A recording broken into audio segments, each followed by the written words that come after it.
Wes, when we do these shows, uh, generally what happens for the people who aren't you and me, or me and AJ, or me and me and Miles, they don't know. They don't know that we're shooting the shit and having a good time and talking and getting ready. And then there's this moment of silence where it's just like, okay, I'm gonna go live.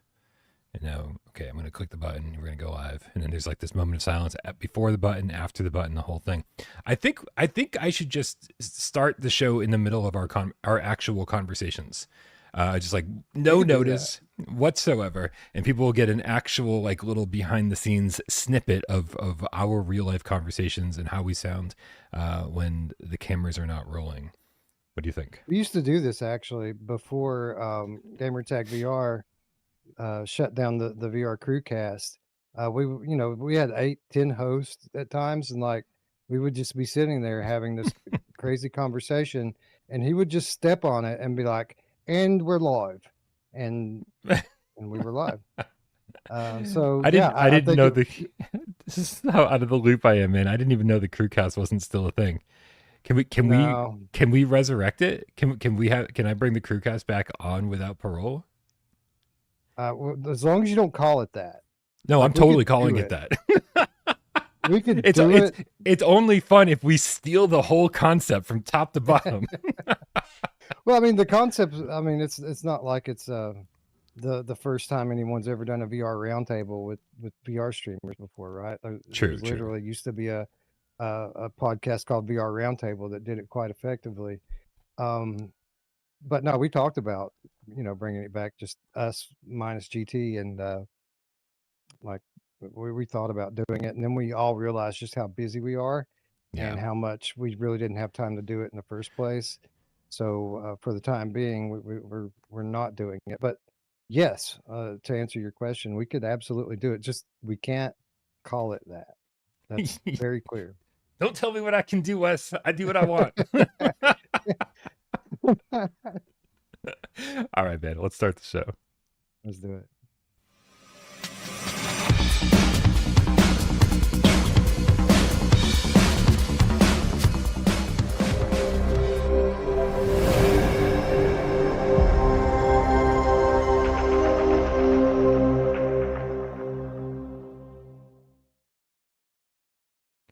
This is PSVR GamesCast Live. We film live every single Monday, Wednesday, and 2 West Friday right here on YouTube. We do it live 6 p.m. Eastern for your viewing pleasure, but we also care oh so very much about your oral pleasure. That's why we put this thing up on podcast services of your choice. My name is Brian Paul from the channel right here without parole. And the Shimon over here to my left. You are right. It's not AJ from the underground. You have the wrong name tag. Yes, you were so not AJ. It's Wes Dillon from our sister channel, Virtual Strangers. Rawr. I'm very, very not AJ. Not completely not AJ, but mostly not AJ. And it's been a while. It's been a while. Since it's just been the two of us, right? Just the two of us. We can make it if we try. Just the two of us. It's copyright strike. God damn it. Yeah. No. AJ totally inflicted on our one-on-one time for the last 2 weeks straight, and I'm so happy to have you back just to myself, Wes. It's very, very nice. Yeah, it is kind of nice. Although I do enjoy streaming with AJ, and am very interested to get his take on the things we're going to be discussing today. I know he did put up a standalone review that I haven't had a chance to watch yet, but I will be watching it shortly. Yeah, dude, I was actually saying on Discord, in Discord voice chat earlier today, like you and I and me and Miles we're all way too nice to each other. But AJ and I will just we'll go for each other's throats. Like we've known each other so long, and we just like have this rapport where like we're able to just be ruthless and know that we're still gonna be friends after. And so we're like really mean to each other sometimes, but all for the sake of good entertainment. And so he's the one that I really want to talk to about. Not that I don't value your opinion, Wes, but he's the one that I want to go deep with on Alien Rogue Incursion, because I think he was at the high end of the spectrum in terms of all the reviews that are out there today, and I think I was at the low end of the spectrum, which means that we both liked it a lot. But I was more critical about certain things, and he enjoyed other things more than I did. So I have a feeling that next Monday is going to be it's going to be a bloodbath. It's going to be crazy. Well, I gotta say, again, I haven't seen his review, and honestly, I haven't watched yours either. I saw what your score was Yeah. at the end, and I do think that you're probably underselling it a little bit, but we'll talk about that a little bit later. I do think that there is some of the squill equivalency going on here that we've talked about before, where one man's 5 is another man's 7. Hmm. And I think that might be causing some misalignment in people's heads that isn't really there. But again, that's something that we can talk about during the proper segment. For sure, man. And we do have so much to talk about because it is. I mean, we kind of knew that it was going to be a crazy week, right? Because I mean, we had Subside and Alien Rogue Incursion coming out. These are things we knew for at least the last. I mean, Subside I think only got a release date a week ago. So, but for at least a week, we knew that this was going to be a pretty big week. And then out of nowhere, like out of nowhere, it just became this insane week, right? We got the announcement that Demeo Battles was coming out, and not only that, we got the announcement that it was coming out, and I think it dropped on the same day that it was announced. So that kind of just shadow dropped on us. Masters of Light is out now or coming out. I don't even know the release date of It's that. out. It's It's out. out. It is out. Okay. Yeah. I haven't even touched Masters of Light. I haven't touched Masters of Light. Have not touched Demeo Battles. And Miles and I jumped into the other surprise launch this week, which was Starship Troopers Continuum. Uh, Wes, I thought it was fun for what it was. I only played one mission with Miles, but you've played. I'm getting under the impression that you played a little bit more extensively on like Quest or PC. Yeah, I played on Quest, and I don't remember if we did 2 or 3 missions, but we put some time into it, and I thought it was fine. Like, I didn't think it was bad. I thought it was a pretty average shooter Hmm. with some better than expected progression to in the game, uh, and that we kind of left it at that with our first impressions. And I since then I've received numerous comments and DMs telling me that to keep going, that it gets better the deeper you get into it, the more involved it gets, and the better that the game is. Um, so I probably will at some point pick it back up, especially now that it's coming to PlayStation VR2. I don't know if crossplay is enabled or not, Hmm. um, but regardless, I do want to get back into it and explore it a little bit more. Yeah, hopefully somebody in the chat can answer that question for us because I don't remember. I don't remember if it's crossplay or not. There was supposed to be a day one patch. I have not had a chance to jump back in and check it out, but when Miles and I played yesterday, I will say everything moved really fast and fluid, and so that's good for an action game. Like there was no hitches in frame rates. The gameplay was pretty seamless, and within 15 minutes we fought a boss. I mean, one of the many things I complain about in VR games these days, Wes, is just a lack of boss fights. And the fact that there was one so early on, I was like, oh, this is great, right? But it was blurry, and for a game that looks like a PlayStation 2 game from 2001, it's very, very confusing why it wouldn't be running at the most super sampled of resolutions. But hopefully Yeah, a patch will address that. they should be able to fix that easily.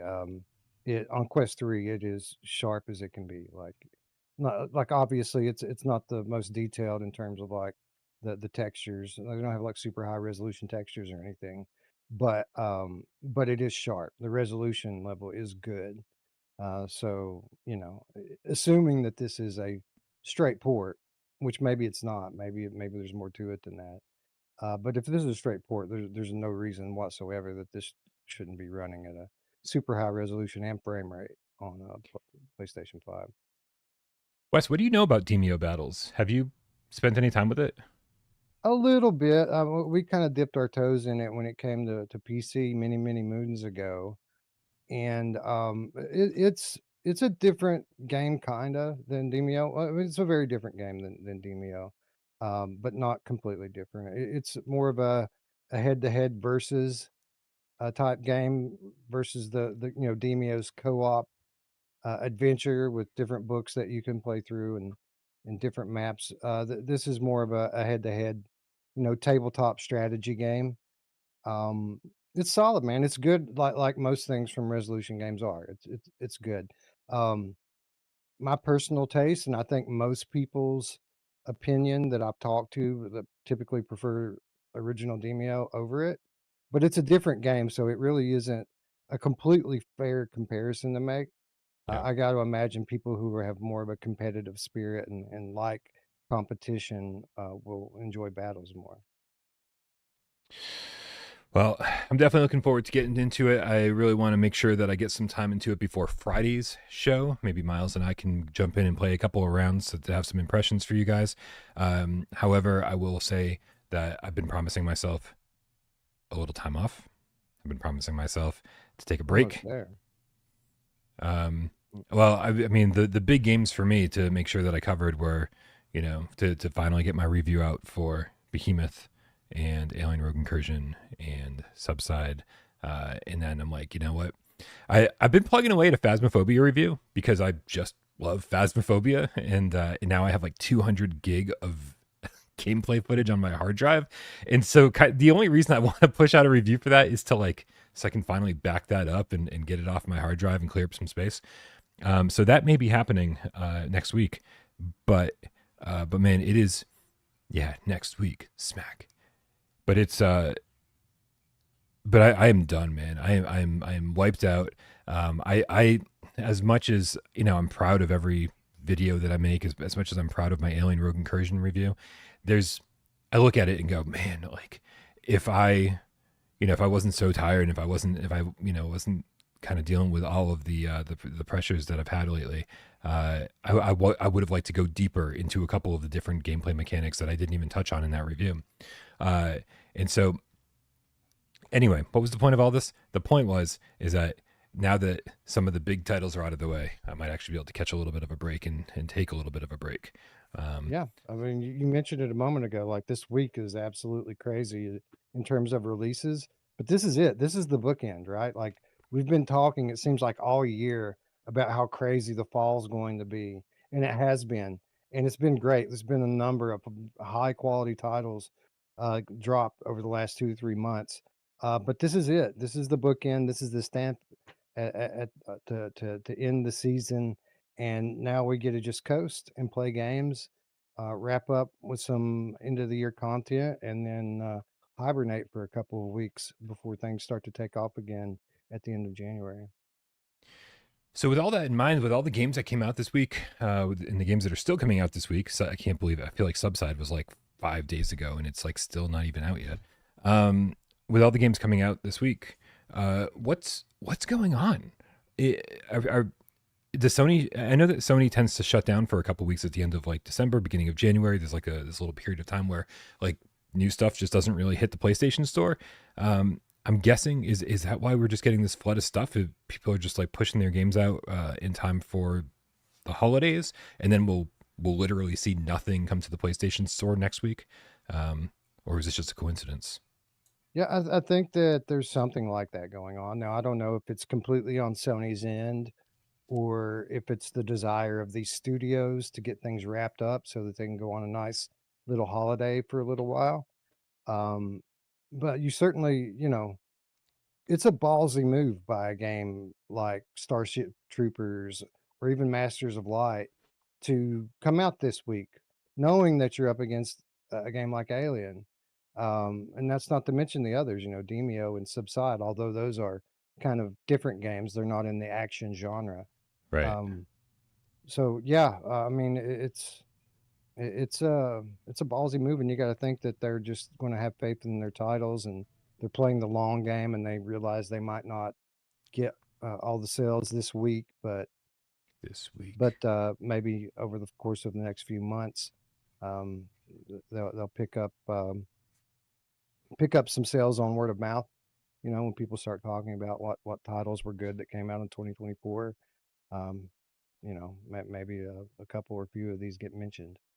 Yeah, it's always baffling to me. Like you work in PR, and it's like it seems like there are studios out there that just like they're like whatever, no PR required. I've only spent years of my life working on this game, Right. and you know, here you go. We're just gonna shit it out on the PlayStation Store with no fanfare whatsoever.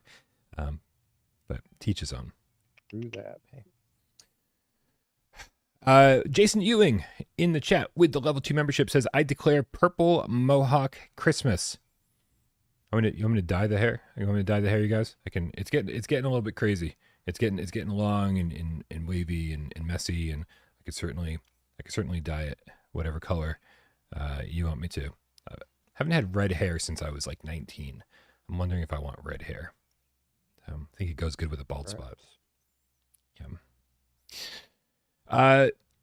Guys, we love to hear all of your thoughts and opinions and love answering your questions. So please consider joining our Discord. Click the link in the description below and leave your viewer takeover questions over there in our viewer takeover channel. It's a way to get your questions and comments onto the show without spending a penny on tips in the chat. Just like Kenny the Game Cat Nip 5 did. He writes hashtag viewer takeover. With Alien reviews out now, I can't help but think of Genotype and wonder how you would compare the two. Curious what score you think Genotype would have gotten in a full review, which I never did, because it checked several of the boxes you wished Alien Rogue Incursion would have had. Bosses, no reprojection, etc. Wes, what do we think? Genotype was one of those games that just kind of came out, and it came out, if I remember correctly, accidentally on the PlayStation Store. It came out before the developers knew it was out, which meant we didn't have any lead time, and very frequently when there's no lead time, it means there's no the review just the opportunity for a review slips by, and I have to move on to whatever the next new thing is. But Genotype did deliver on a lot of the things that we like in VR games. Can we even compare it to Alien Rogue Incursion? Yes and no. First of all, I'd like to start by saying I feel like Genotype is probably one of the more underrated titles in the modern VR catalog. Like it seems like for whatever reason, um, it very much went under the radar, not only on PlayStation VR, but on Steam and on Quest as well. It's a very high quality title. And it's a similar type of game to the Alien game. So in that way, they're comparable. It's that same, science fiction corridor shooter where it's almost like a Metroidvania where you're going through a map and then you're getting higher security clearances and unlocking more parts of the map. It's very much that same type of game. Um, but they're in a different league in terms of production, and I think that that's the biggest difference between the two. While certainly Genotype has a much deeper gameplay loop, a much more refined progression system, multifaceted progression system in Genotype. Many things you can upgrade and progress. Similar storytelling methodology where you're finding audio recordings and listening to them or reading them off screens. Same type of story progression, but different levels completely in terms of production. Obviously, with Servios and the Alien franchise behind it, there's exponentially more money and time went into the Alien, and it shows, right? Like it's a very atmospheric game with beautiful visuals and sound. Um, so I would say that you should probably play both. They are again a similar genre, but the strengths of one are definitely um, different than the strengths of the other. I would say that one strength is the other's weakness, and vice versa, right? And if we could just put them together and take the best aspects of both, we'd have a 10 out of 10 game. But that's just not how it works. Yeah, I agree. I think the progression system in Genotype was great. I thought the Metroidvania element was great. But yeah, there's something about Alien. The word I keep coming back to for Alien is that it's visceral. I mean, every time you fire a weapon, it just feels so impactful. The adaptive trigger support, the haptic support, it feels good to fire a pulse rifle. And the enemies you're taking out, it's almost like you can feel the bullets hitting them, right? Because it's just that whole interaction. Genotype lacks any of that, right? Every time I dealt with combat, it just felt so anticlimactic, and it's just like, oh, I have to do this. Outside of the boss battles, which I loved, was thrilled that it had It the felt number of more boss battles retro that to it did. me. Yeah, It felt more like a retro game, like an old style game where the enemies have a very defined pattern and movement style. yeah, And once you learn that, they became a lot easier to deal with. yeah. Agreed, and I love that. So yeah, that was sort of one of the things that just there was something very like smooth about Genotype, and that's a weird word, but for a game that runs at 120 frames native, I don't think it's the wrong word to use. It doesn't have the punch, and it just felt like you're like kind of floating around this place. But it was cool, and I never finished it, so like I don't, what would I score Genotype? I have no idea, It's right? Like had it, it's had multiple updates too, by the way, since it launched. I know that went under the radar as well, but it's even more polished now than it was then. it's had multiple updates on PSVR2 since launch. It has. Damn. Well, then maybe it's time to go back and check it out, because if it's got that, if they up the haptics and the adaptive trigger support, then we could definitely be looking at something really special here. And to your point earlier, I think it might have already been something special. I was always kind of thinking about it in like the high 7 range, possibly low 8 range, whereas like I don't think Alien was ever going to be more than, based on what I played, uh, the low 7 range. So like but they do feel like two completely different experiences. So it's tough. It's tough to compare games like this, Yep. even though on the surface they seem very similar. They have their similarities for sure, but very different in execution. Looper, the underground game cat with the €2 says Genotype wasn't even an honorable mention in the top 50. Yep. Listen, I take all responsibility for that top 50 list, and there are definitely things that I would call oversights, and games that I would will have be. definitely called that one out. I would have definitely called that one out had I noticed it, but he's right. Yeah. I mean, I would have called it out if I noticed it too, right? I had a small group of people that I was working with in Discord voice chat, and we were just doing our best to like get a video together, right? Get a list together. And yeah, it means it wasn't going to be perfect. And even when we have the full parole board, we don't end up with perfect lists. We end up with lists like the last top 25 that we all did together didn't have Song in the Smoke on it, a game that I called a 10 out of 10 last gen, right? It's like there's always going to be some kind of something that's missing because there's only so many slots. Although there's an infinite number of honorable mention slots, so I guess there's no excuse for this. That. So, uh, we've got another viewer takeover question from or seek the cappuccino with the it's hashtag viewer takeover. I see people in awe when a game like Subside or Cube comes out, or Red Matter earlier, but it's easy to put more horsepower into the graphics when there's no enemy, no AI, no animation, no collision, no multiplayer, even no physics sometimes. Nothing but pretty much walking around in a handful of interactions. Do gamers just want graphics benchmarks in VR with shallow gameplay? Have we been wrong asking for deeper gameplay loops in PlayStation style of games for VR adoption all these years? I feel like those people would be more impressed by Gran Turismo 7 and stop bitching about every little limitation if it ran at double the resolution, but you were the only car on the circuit. Uh, is that all that matters in VR to people, you think, Wes? Is just So you think so beautiful? sometimes.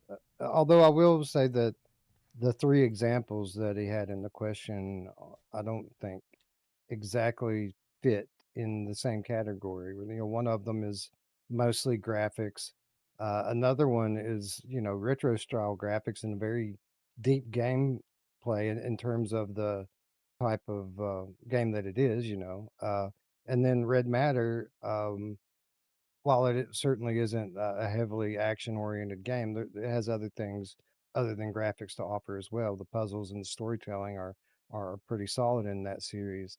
But I get um, what he's saying here, and you think so sometimes, right? Because when you see these really really high end productions come out, that really don't have much for gameplay, and you see them get these super high scores over other games,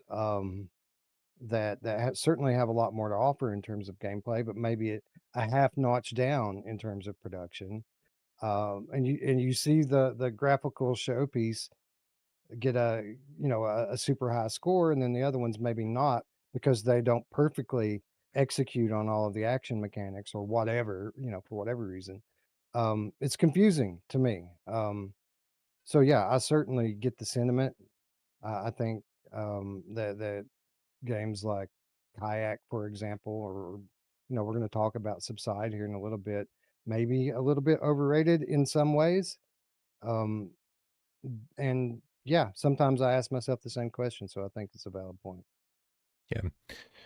Um, I mean, I think it obviously comes down to what you're looking for in VR. It obviously comes down to what you're looking for games. Um, I would take it a step further and go, what the hell are people thinking on the flat screen? like there's a new trailer. I'm gonna put up the new trailer for Pools that just came out, and I'm thinking, oh man, this new trailer for Pools looks awesome, and I'm so excited to play it, and I can't wait to just kind of like be in that world and hear the reverberation of my footsteps against these massive walls and these big rooms, and slosh against the water, and just kind of like experience these weird liminal spaces. But I'm like, who's doing this on the flat screen? Like the cool thing about these experiences is being in the world. It doesn't do it for me if I'm looking at a screen 6 feet across the room that's flat. Like what is the point of all of this if you're not going to do it in VR, right? But I've also always been like a huge fan of walking sims. Like when the first time I played Gone Home, I was like, this is one of the most amazing experiences I've ever had uh, in gaming, right? Because it told a story that like you just couldn't really do in a traditional game where you run around shooting enemies and killing things. Like, uh, and the series of games that followed that, um, it was just a completely different vibe than all the games that I've been playing all these years.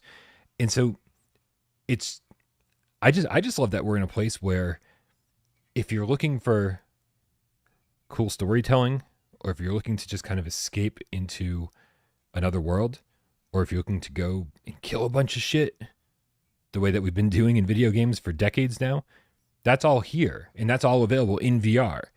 And so, like I I, I would hate it if VR was just games like Subside.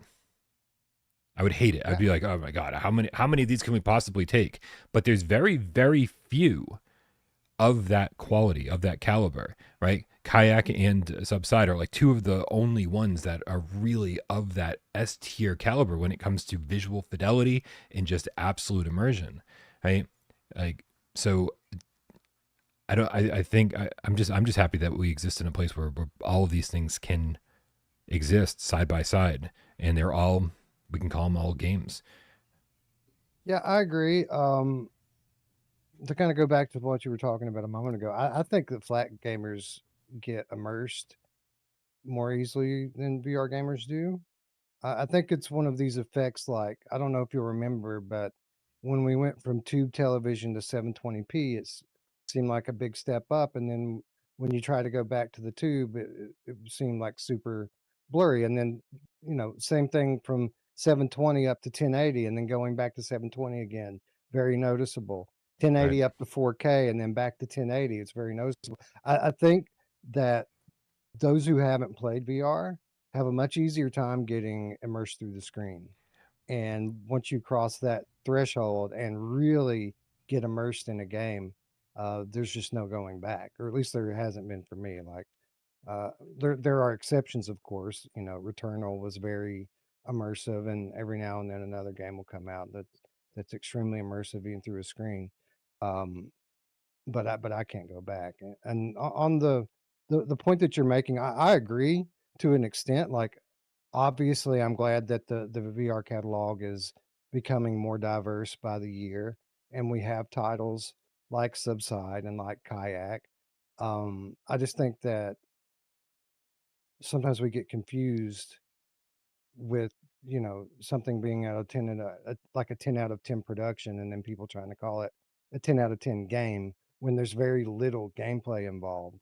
And while it's a great title to have in the catalog and a great place to go, when like maybe you want to relax or just be immersed in another space for a while, Yeah. um, like I think um, that I at least try to have some perspective with that sort of thing. And when I'm trying to score a game, or give it like make comparisons, which are always hard to make, Yeah. um, and give more credit to more complex gameplay progression systems. And then, there's a list 30 deep of different facets of games, and I try to give more deference to the ones that are more complete versus the games that do one or two things extremely well. I've always thought that putting a number at the end of a review was silly. When I started without Parole, I didn't put numbers at the end of. I didn't put review scores at the end of reviews for a reason. I was like, this is silly, right? People kept asking for them. People kept asking for them, and I was like, you want a number? I'll give you a fucking number. That's fine. No worries. Here's a number. How does this number work for you? You don't like it? Shocker, right? I like It, the old buy it, wait for a sale, don't buy it. I think that's the most effective thing that you can yeah, do. the why we love scale. Recommend, don't recommend. Yeah, and that's what I try to do for Brian Bites, right? Like one pause, probably don't buy it. Two pauses, wait for a sale, or buy it if it's kind of your deal, and then three pauses, like, yeah, you should probably buy it. But it's like there's no good rating system. No, I don't think there's a good rating system. Like even the one we just described is too basic, right? Like it needs to be something more detailed. But then as soon as you go more detailed, you start saying, well, then how like I gave Subside a 9. How can so does that mean it's as good as a full-fledged game with like survival mechanics and crafting and right? Does it that I also gave a 9 to? No. It's the problem with reviews in general. There's no getting around it. There's no easy answer for this stuff. And I'm not going to be the guy that reinvents the wheel. You know what I mean? We need I to was go like, back. We need to go back to the old EGM days where they broke it down by category. There isn't like an overall score, or maybe there was, but oh, it was Game like, Pro with the yeah, faces. or Game Pro, yeah, well, like um, graphics and sound, gameplay, all of the story. Like there were categories, and each category got its own number on it, so that people could get a more detailed idea of what a game has to offer. Yeah, I've always liked that, and but I've always liked that in the sense that like, oh, it breaks it down nice and easy for people. But then people think that the review score should be an average of those numbers, and it's like that's never the case. That's never the case. So many games are not the sum of its parts, and so many games are more than the sum of their parts. So it's again, it's there's. I feel like we have to change the title of this video to "Why Reviews Are Pointless." I've noticed a few people in the chat throughout today's episode saying that I'm choppy, or there's lag, or there's low frame rate. Is it bad to the point that I should close it all down and rejoin the call? I don't think it's you.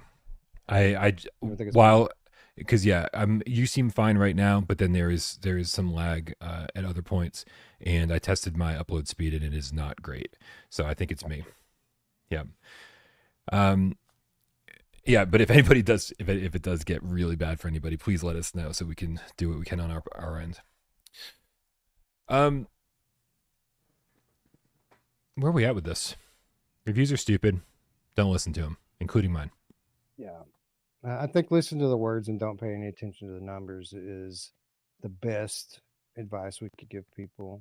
You can even, the scores, like you admit yourself that typically the day after you do a review, you wish that you had put another number on it. Yeah.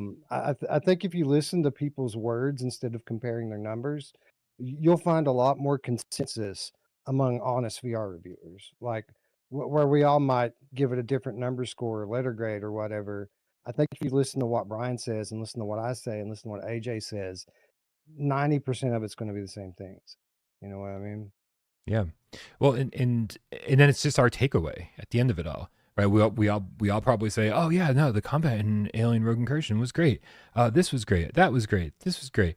And then we all walk away with like a different final impression because it's like here are all the things that we all experienced, and they were all very similar for each of us. But then we all say, "Well, I enjoyed some of this a lot," and some people say, "I didn't enjoy that same thing that you experienced as much as you Yeah. did." It's all personal preference. It's all personal opinions, and so I don't know. People get And a lot really of it worked up comes about down to how you reviews. play. A lot of it comes down to how you play. You know, I heard so much being made out of this thing with Behemoth, this uh, stamina, people running up against the stamina bar in Yeah, the before they patched the game. I never had any issues with stamina, but really. I play very different. I'm primarily an archer. I use ranged attacks. I'm not running up and doing a lot of the melee stuff. So, you know, you or another reviewer may have a totally different experience from what I have. Again, anybody that I can attack with arrows, I'm going to attack with arrows. And then when they're too armored up for me to take down that way, then I'm going to go in and use my strength ability to smash them. And playing that way, I never one time came up against the stamina. I wondered why it was there. Like it's there, and if it's not ever going to make me tired, then why even have it? So yeah, See, that's crazy to me. So I actually think one of Behemoth's drawbacks is that they should have. I mean, I don't want them to go full Legendary Tales with it, but like I feel like they should have said, "Hey, do you love throwing daggers? Do you want to be the guy who throws daggers? Do you want to be the guy who's an archer the whole game?" And give you a way to say, "Hey, these are the things I care about, and this is the way that I want to play," and then allow you to really dive into those stats and upgrade those particular stats. It's like, yeah, you can upgrade particular weapons, right? But you can't upgrade throwable daggers. You can't upgrade, even your bow and arrow, like to a certain extent. It's like there's only so much you can do with it. Um, yeah. I so think the watering down of the progression systems, and don't get me wrong, the progression systems definitely add to the game, and I'm so glad that they're in there because it would have been rather shallow without them. But I think that's the biggest weakness of the game, other than the pacing. I think that what keeps this from being like a 10 is mostly the fact that the progression systems are very, very basic. And out of the like 20 things or so that you can unlock, like four of them are useful, and the rest of them are just ancillary things on the side that don't really impact the game the way I play it. yeah.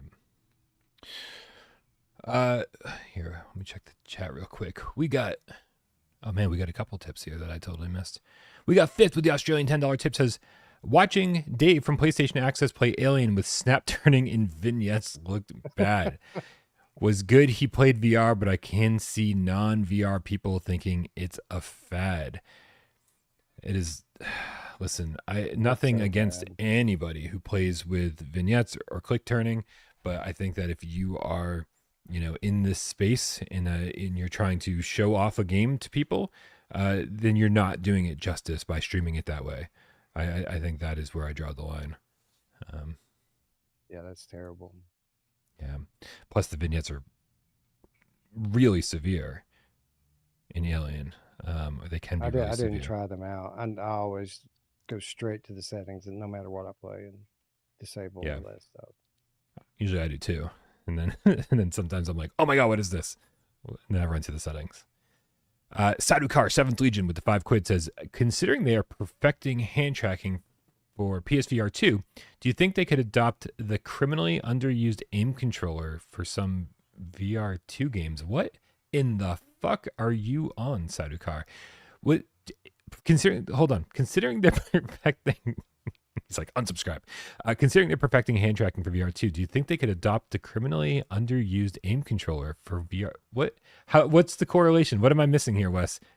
If they can track your hands, they can track anything. They can track move controllers. They could track aim controller. Oh, That's the idea. They can certainly track a light ball if they can track your hands, and yeah, that certainly opens up the technical possibility of backward compatibility, not just with hardware peripherals, but with games as well.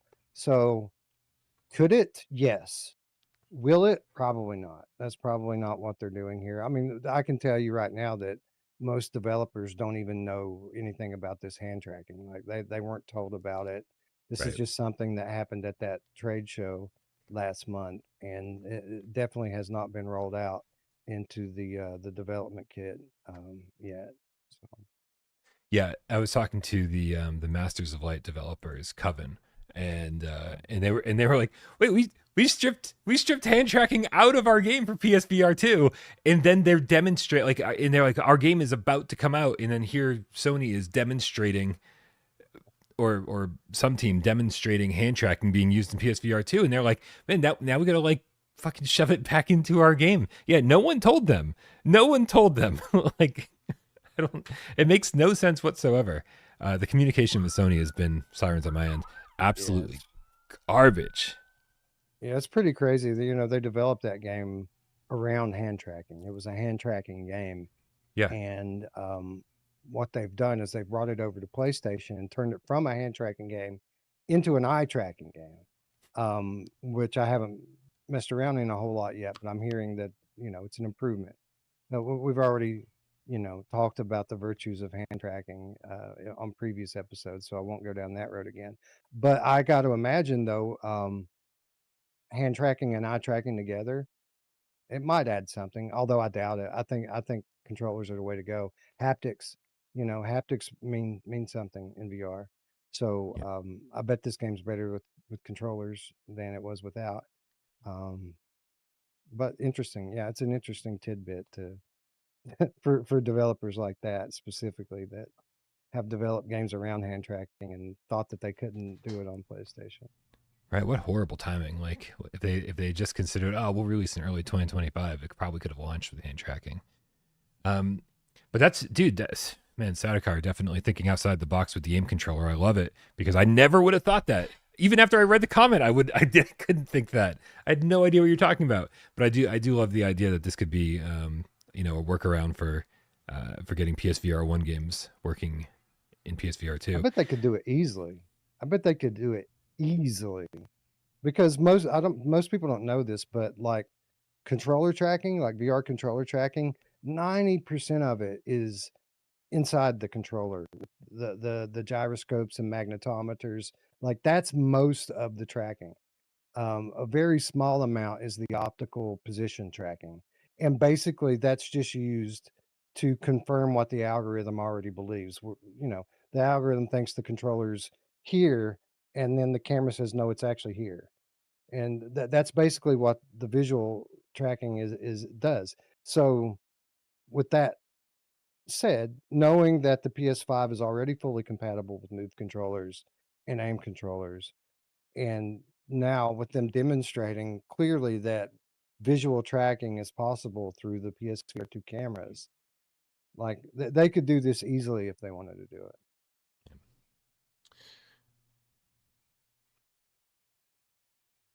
I lost track of my windows. Josh Sosky with the $5 tip says, what do you anticipate for PS5 Pro patches going forward? I read that the patch in Kayak reduces the LOD. Only 6 so far, though. The patch in Kayak reduces LOD. Unless Kayak's got another patch, I actually didn't notice LOD updates. The textures in the environments that snap into view were still really horrible after getting the Pro update. That was not what they were focused on, as far as I know. Here's my concern, Josh, as far as the as far as the Pro updates go. If everyone's going to be focused on resolution, then like I feel like I wasted my money, because you look at a game like Subside that is like crystal clear in the focal point of the DFR focal area, and then they're like, oh yeah, well we've upped that by another 25%, and it was already super sampled at like 200% or something crazy like that, right? And it's like, this is where you get to the point of diminishing returns, where like I'm just not gonna notice that, right? You had dynamic shadows to shit like they did in Subside, I'm on board. That's stuff that I can see. But you start adding like being like, oh, we've already super sampled this to the nth degree, and now we're going to further super sample it. That's useless to me. I am 45 years old. My eyes are not that good anymore. I can perceive frame rate differences. I can tell you the difference between 60 reprojected and 90 native. Sometimes I can tell you the difference between 90 native and 120 native. I cannot tell you the difference between 150x super sampled and 175x super sampled. I cannot. Like it's it makes no difference to me. It is razor sharp. It is super clear, and you can't go further than that, at least with my eyes, right? And so that's my concern. My hope is that it'll do something along the lines of like, allow developers to get the frame rates up, because that's the stuff that I notice. Mark Cerny was talking about it a little bit today, I guess, and I haven't had a chance to read through that article, but he was saying how PSSR was going to significantly improve PSVR2 games, which was nice to hear. Yes, sir. Wicked pisser.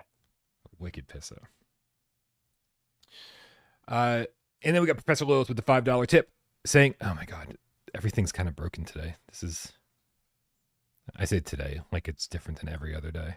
Everything's always broken. All right, the tip window's broken. I don't know what to tell you guys. Professor Lilith with the $5 tip says the Sunday multiplayer survey is posted. Choose from 5 on sale games. Wow, 5. We don't usually do 5, do we? Among Us, Sea Smash VR, Cave Digger 2, and Legendary Tales. Guys, go join the Discord. Come hang out. Play multiplayer games with us every single Sunday. It's fun. And you probably own most of these games already and you have no one to play them with. What are we voting for, Wes? Among Us, Sea Smash. All day long, Legendary Tales. That is an incredible game, and you can play with up to 3 friends, right? Like 4 players can play that, right? Yes, yeah. Pretty incredible. Man. Still, like Undead Citadel is coming out Q1 2025. We got Behemoth. Still nothing compares to Legendary Tales. Like Legendary Tales just does its own thing. It does the Diablo thing. It does the loot thing. And like nothing else on PSVR2 even comes close as far as I'm concerned. If that had the same type of production that Behemoth has, like we're talking about probably the all-time GOAT VR game, right? Like the areas where it lacks are like, character animations and storytelling. Like you have to read all the story and things like that. If they had like a full-blown, big budget production with this same gameplay mechanics and progression systems, like that would be great, right? It would be I mean, it would be hard to recommend any other game over it, Yeah, agreed. Like very curious to see what that DLC is going to be about. They showed off a new boss fight, but I hope that it's encapsulated in a brand new environment that they're shoving into that map. I think that's going to be so cool to like this map that I've trekked back and forth on thousands of times that I know like the, back of my hand. I would love if it was like just suddenly different. Right? It was like, oh, hey, there's a new castle over there. Where did that come from? Oh, it's right, because I paid $10 for the DLC. Nice. Excellent. You could like just stumble into a new mountain pass that you never noticed before, or a cave or something that leads to a new area. I mean, they could do that pretty easily. Yeah. All right, man. Let's talk about some games. Subside is still not even out, dude. Like playing Subside for a week, and it's not out yet. Yo, Urban Wolf Games in the chat with 50,000 something. I have no idea what kind of currency that is, but says, I hope you guys are doing well. Do you miss me? This must be BJ over there, Urban Wolf Games. BJ, yeah. It's funny you guys are talking about Legendary Tales when I'm here. LOL. Need a DLC? Yeah, we do, baby. We need DLC. Like we said, we need... dude, I'll tell you what we need. This is what developers love the most. It's like when we just tell them, like, oh, this is what you should be doing instead of the thing that you've been doing. Yeah. Dude, that tutorial that kind of looks like Behemoth, right? With like the snowy mountain stuff. That just needs to be like an area in the game, right? As Wes was saying, like, oh, a snowy mountain pass is like, yeah, just like we just need to find a trail that leads up to that kind of area, because it's beautiful, and I think that would be really nice as like late game content to see like this drastically different environment that even if you started with that 70 hours ago, oh, here it is, it's back. I'm finally back in this location. That's really cool. Agreed. And while you're watching, BJ, I just want to shout you out and say much respect to you on your most recent post on Discord. I know that it didn't make a lot of news. I imagine that a lot of the VR media are going to ignore it for obvious reasons. But the long and short of it, people, is that um, Urban Wolf Games, behind BJ's leadership, willingly walked away, at least for the time being, from Meta and their money based on principle. They believe that Meta's um, practices with regard to developer relationships is predatory in the way it's structured, and just based on that alone, they said, you know what, we're not bringing our game to Quest, and that's incredible. Like 99 out of 100 developers would never do that, and it takes a lot of courage. So I want to shout you out for it. That was pretty amazing.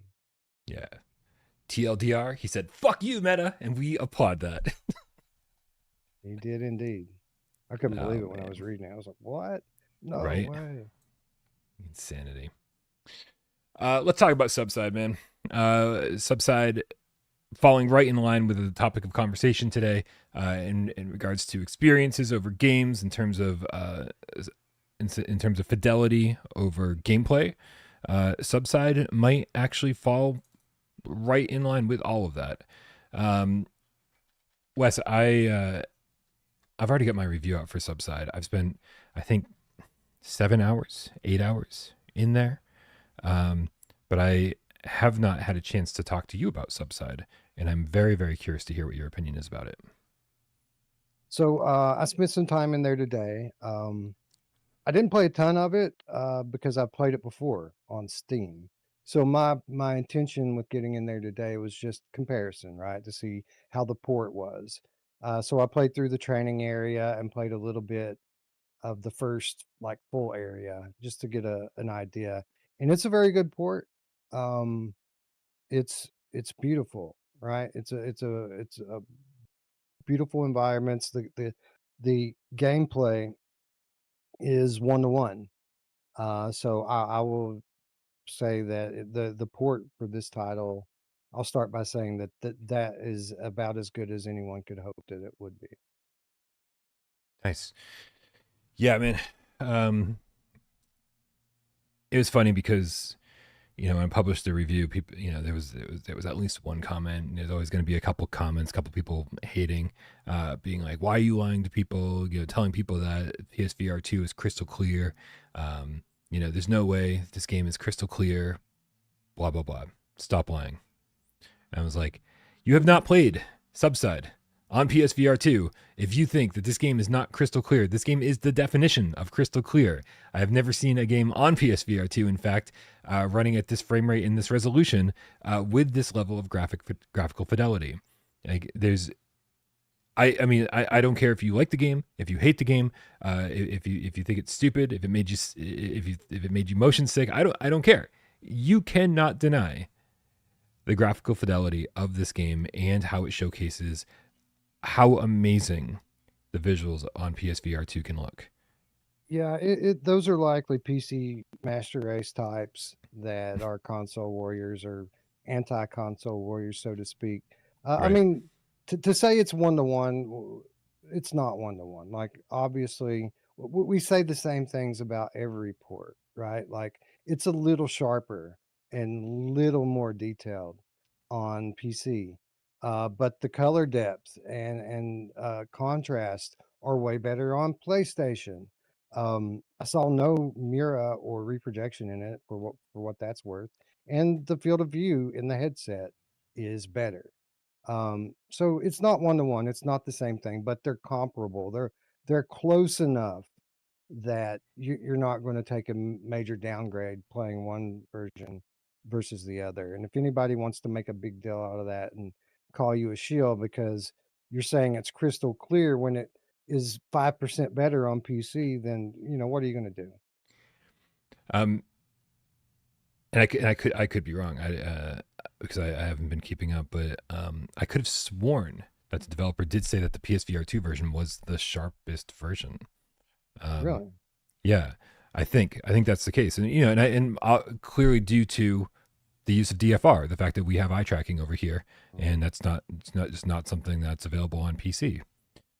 So it's beautiful, and I guess that sort of leads into the big discussion when it comes to Subside is like, okay, great, it's beautiful. You swim around in a beautiful environment, but like, what is there to do? Is it a game? Is it a place that I want to spend 10 hours in? Or or is it gonna be like kayak for some people? I'm not on the I gotta be honest, I'm not on board the kayak hate train, right? People try to call kayak like an experience, and they say, oh, it's beautiful, but there's nothing to do, and you get bored really soon. The only reason I don't love kayak more is because I suck at kayaking, right? I more sirens on my end. I never got that motion down, right? And like so I am terrible at the races. And so I'm always like straggling behind, and I just end up doing the casual tours or whatever where there's no other players, because I just haven't nailed that part of it. Subside removes that for me.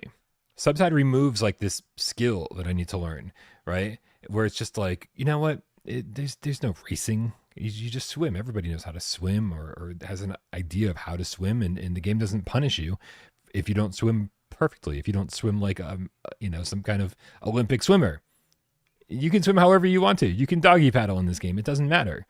And so it's just, it kind of removes that limitation from kayak and lets you get into the water and explore and see what's really around.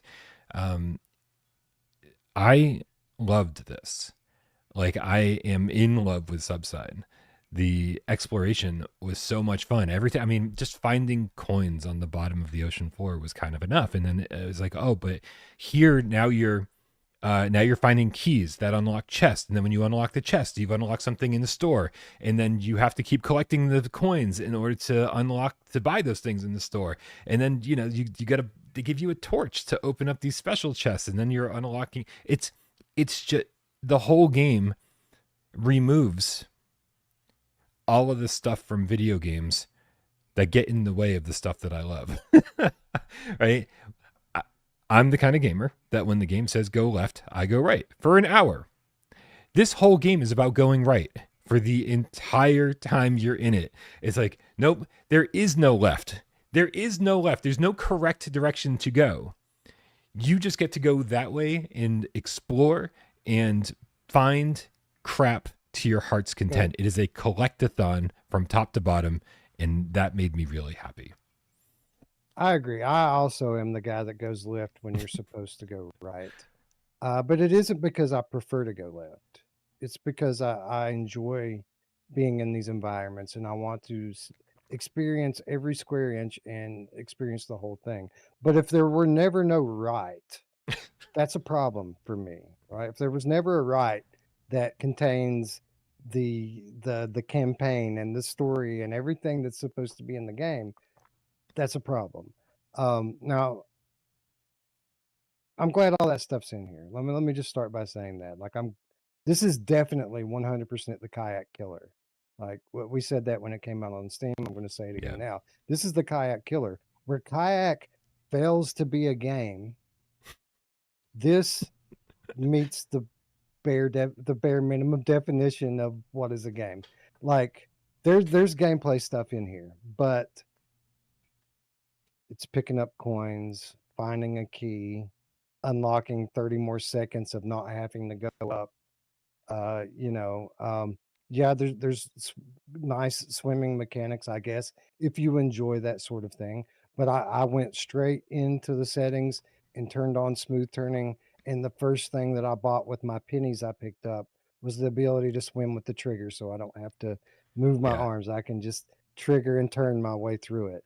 Um, the things that I love about this game, the things that I love about the game are the same things I love about kayak. It's just jaw-droppingly beautiful, and I want to see all of it.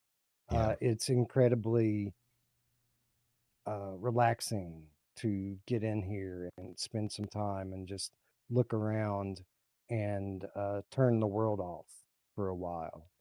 Um, I think that this game is one of the best, what we call palate cleansers in the Hmm. library. Like in between the games that you really love that are really intense and require a lot of attention and effort, this is a place to go in for a half an hour at a time in between and just chill for a little bit and unwind. Um, with that said, it is a palate cleanser. Like Yeah. to me, and I'm not trying to pick on you or your review scores or anything, but to me, giving Alien a 7 Hmm. and giving this game a 9 is just insanity to me because the truth of the matter is games like Metro, games like Alien, games like Behemoth, those games I want to go play right now. And any day that I get up, I want to go play that stuff. Subside, while it's a 10 out of 10 production, it's a 5 out of 10 game at best. So again, there are use cases and times that I'm going to want to go in and do it. But the fact of the matter is I've had access to this for months on Steam and I've been in there twice. And Yeah. literally one of those two times was because my community wanted me to review it. So I went in. They literally bought the game for me so that I would give them impressions of it. So like the first time I went in was for that, just so I could talk about it. And the time I went in today was so I could talk about it on here. Um, so yeah, 10 out of 10 production, absolutely beautiful, great port. Not a great game, but at the same time, there's something to be said for it being a game. It is a game. There are gameplay mechanics here. I'm glad that there are. I'm glad there's something to do that drives you to explore more. Um, but that's not why I go in here. And I don't think having that stuff is going to make it any more likely for me to go into the game than I would if it weren't there. Dude, and like listening to your experience and listening to how you feel about it, like totally understand. But yeah, your experience was not my experience. My experience was I'm playing Alien and all I want to do is go unlock more shit in Subside. Oh God, no. Like Oh, 100%. I was like this is all I wanted to do. This is all I wanted to do. I couldn't wait until I was, done, plowing through another wave of xenomorphs and so I could put that game down and then get back into here and just like it's the ultimate palate cleanser. pick up I change needed and this game. pick up change. Yeah, totally. I needed this game. And dude, honestly, like I don't know how much I went into it in my review. Um Somebody in the chat said, like was asking how many locations there are, and I think there's 7 total in Subside, and like they're not all massive, right? Some are very small, like the This is training a area. 6 gigabyte install. Yep, Think about that. That's yep. crazy. And but one of the areas in Subside is these underwater caves where it's like because first you're unlocking like the 30 seconds of air. And you're like, whatever, like, who cares? I can just come up for air whenever I want to, right? And then you unlock another 30 seconds of air, and you're like, what is going on here? Like, who needs to stay underwater for this long? And then you get to the underwater cave section, and it's like, oh shit, now I get it, right? There's like these long spans of time where like your face is like against the ocean floor, and there's rocks right above your head. It's just enough space for you to like pull yourself through, and it's the ultimate claustrophobia test. Be like, oh my god, right? And there's nowhere to get air above you, and so you are so glad that you have those extra seconds. In order to get through it, you need those extra seconds, and eventually you start hearing your heartbeat and your little wristwatch tell you, hey buddy, Love. you better do it. There's no experience like that I've ever had in VR where I'm like panicking because I'm gonna run out of breath. Like it was so crazy. Like it doesn't for me. I was like, this doesn't need to be a game. That experience alone, if I hadn't been sold prior, that experience sold me on it. It was just it was definitely being in a different place. So many of the comments I saw were people saying, I held my breath the first time I went under the water. Dude, I held my breath the first hour that I was in this game. So like it's so easy to get lost in it. And so yeah, any beautiful game doesn't deserve a 9. But this beautiful game, I think deserves it I personally. love those areas of you know, cutting it close on air and exploring caves and grabbing little breaths from pockets when you came to them. I loved all that stuff when Archaeac did it in Freediver to Freediver, Fighting Man. yes. Yeah. Um, 100%. but that game was a very different game because it was this awesome sci-fi narrative that was kind of compelling you forward. You were looking for aliens in the ocean instead of pennies. And it was only Um, 90 minutes long. I get 9 yeah, hours out of Subside. I get 90 minutes out of Freediver. yeah, that was its failure, right? Like it was just like a very short episodic thing, or it seemed like it was going to be episodic, and then they never came back to it, and now the studio's closed, Yeah, unfortunately. But it was great. Like I really wish they had hashed that out into a full game. agreed. I'm going to check in with the comments here. JPayQ with the $5 tip says, I'm tired of developers setting teleportation, snap turning, etc. instead of smooth movement as the default locomotion type in new VR games. Agree? Disagree? This is less about developers, right? And more about like Sony's requirements. Is it the same on, it's got to be the same on all platforms.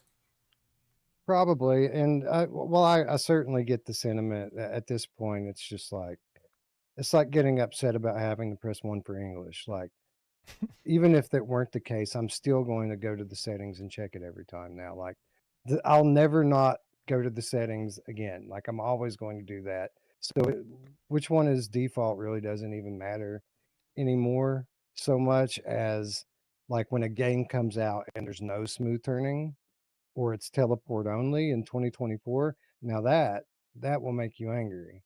Uh, what's default versus another thing? I agree. I wish that developers would cater more to people who play VR games than the hypothetical new player that might be coming in. Um, it's just not that big of an issue, and it doesn't really irritate me anymore the way it used to bother me. Stike the Signosis Gamecat with the €2 says the currency of South Korea is called won. Well then, look at that. We learned something today. I learned something today. Thank you, Stike. You should have paid in won. That would have been even fucking cooler. I don't know how you make that happen. The Virtual Resistance with a $2 tip says, how much is Subside? I'm broker than the Joker. Well, you just gave me like 10%. If you would just save this and put it in your Subside fund, it's $25. And again, I've definitely, even though I got a review key for it, I've definitely paid $25 for much shorter and much less impressive experiences, to the point where I am willing to pay for DLC. I want this dude to keep and it's like one guy. A2D Games is like one guy. It's like, that's insanity. And there were comments, Wes, from people being like, I think they were trying to put Subside down, but they were saying, imagine this game with crafting and survival elements and whatever, right? And so, hey, try to Wow. exist on this island and you can jump into the water and swim around and whatever, the whole thing. Yeah, dude, that's the beauty of VR. That's where we're Imagine at with VR. imagine a shipwreck exploration game where you're like literally there's a story behind a shipwreck. You have to get out on a boat and find the ruins and then get in there and explore relics like Uncharted style. Like Mhm. these mechanics and this production value uh, could certainly lead to a 10 out of 10 game. Like this is a good foundation to build that game in for sure. Right. And this is why I'm excited to support developers like this, on PSVR2 and VR in general, because we saw it with Alex Sin in Sin Studios. We saw it with Vitruvius VR. Right. These guys went from making these kind of like crappy little games. Not trying to put down Mervils, but comparing Mervils to Shadow Legend or Mervils to Arcanage, nuts. Like completely different games, completely different production values. And so, uh, and then we look at like Sin Studios, like who Swordsman has become like this massive production, and now they're making multiple new games, and they've got all sorts of crazy shit going on. This is why I love supporting developers like this, because yes, like that's what I want to see from A2D next. I want them to take this, what they've learned with these photorealistic environments and discovery elements, gameplay elements, and then keep adding to it and adding to it and adding to it, and like maybe like not in Subside maybe, right, but maybe their next game will have a little bit of crafting, and then their next game will have combat. And then the next thing you know, we've got the Subside guy making us the next big action adventure game that looks fucking photorealistic, right? It's like but they have to start somewhere, and so I love being here at kind of the birth of this, and it's been so fun to watch Vitruvius grow. It's been so fun to watch Sin Studio grow, and so I can't wait to see what A2D does next. I'll agree with that. All right, man. Time to talk about some aliens. I'm gonna bring some alien footage here. Alien Rogue Incursion comes out tomorrow. They posted a brand new launch trailer here, which I haven't even seen, so I'm just gonna throw it up on the big screen so I can watch it while we talk.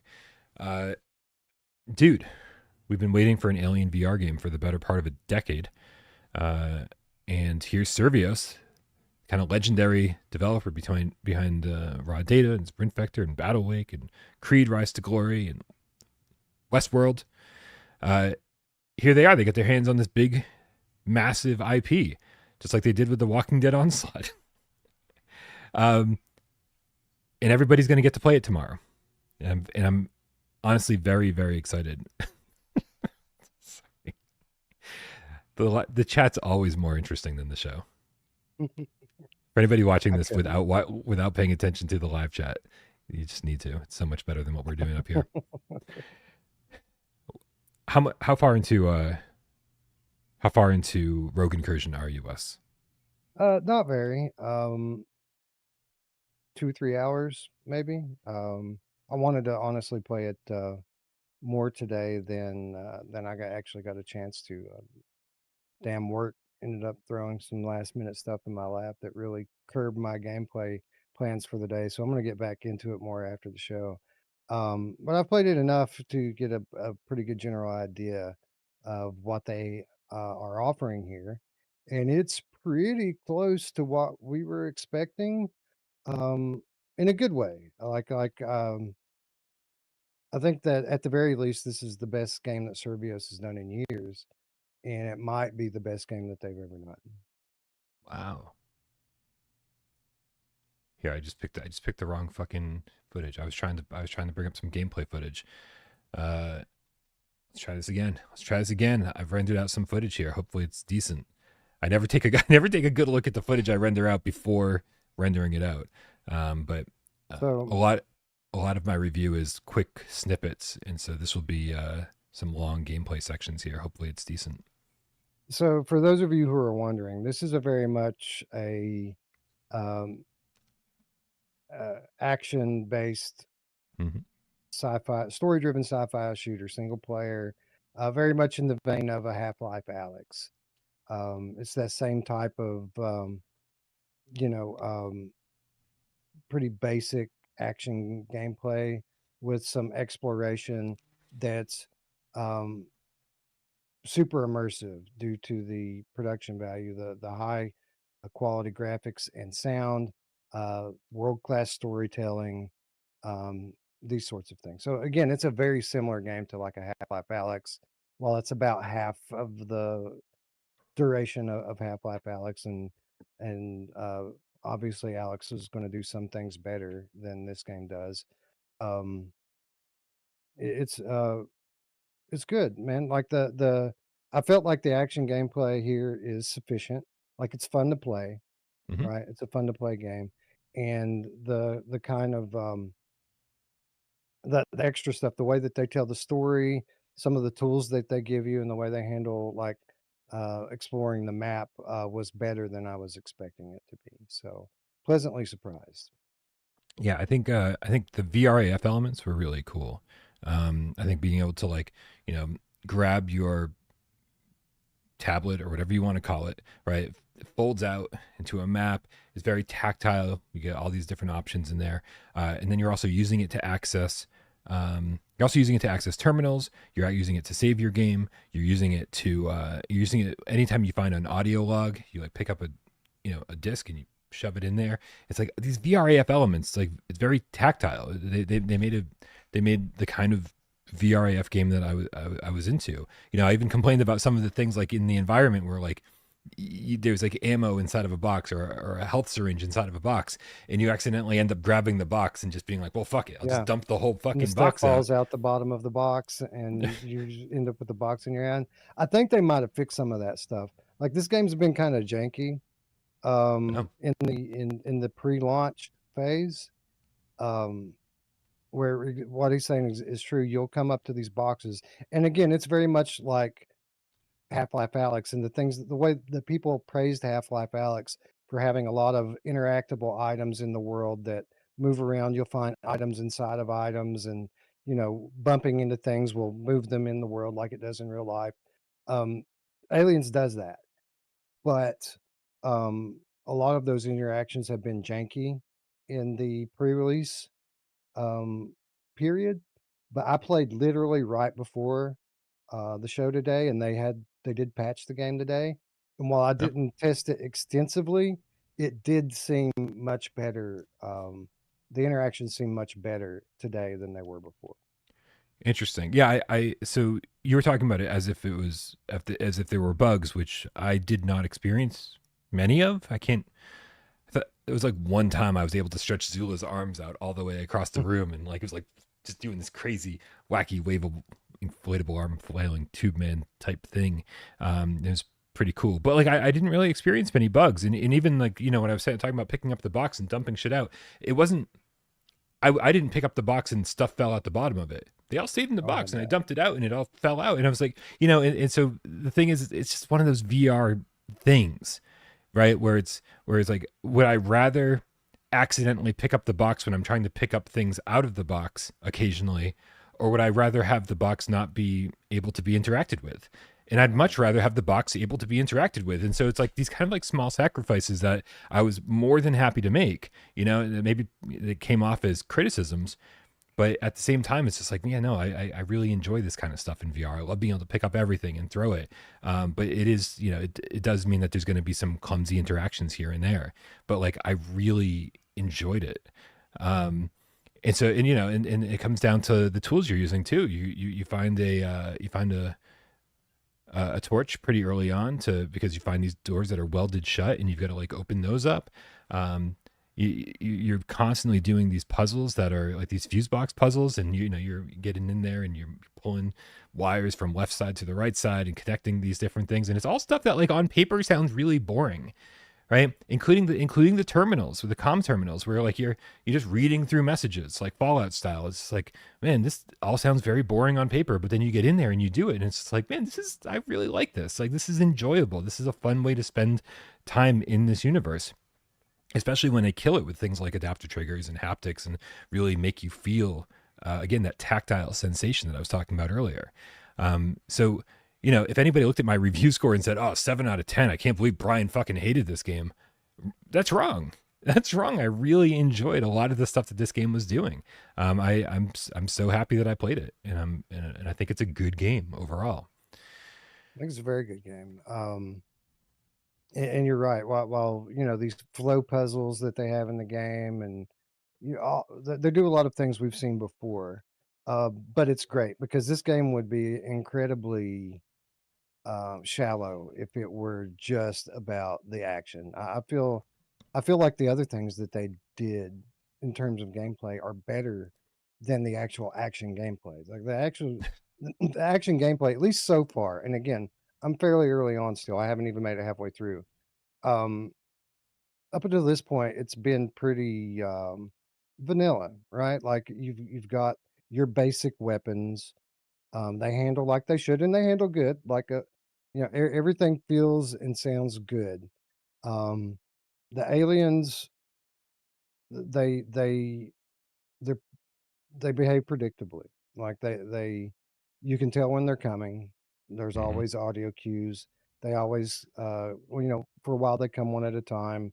Then after you get to a certain point, they start coming two at a time.